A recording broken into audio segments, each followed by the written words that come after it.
باغی بنا کر اٹھائیں گے، آپ کی قبروں پر جا کر پیشاب کرے گی وہی اولاد، کیا بنائیں گے اس کو؟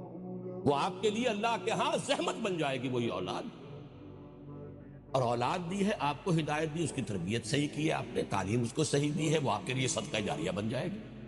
گویا کہ ہر شے صرف نعمت ہدایت کے ساتھ، یہ جس کو ہم کہتے ہیں، جو پرانے زمانے میں تصور تھا کوئی شے جس چیز سے چھو جائے وہ سونا بن جاتی، وہ شے ہے ہدایت. ہدایت ہو تو صحت بھی نعمت ہے، دولت بھی نعمت ہے، اولاد بھی نعمت ہے، اقتدار نصیب ہو جائے، کیا کہنے ہیں.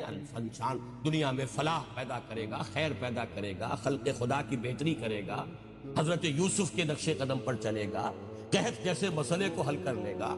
لیکن یہ کہ اقتدار ملا ہو اور ہدایت نہ ہو تو پھر انسان فرعون بنے گا، نمرود بنے گا، اپنا بھی بیڑا غرق کرے گا، پوری قوم کا بھی بیڑا غرق کرے گا.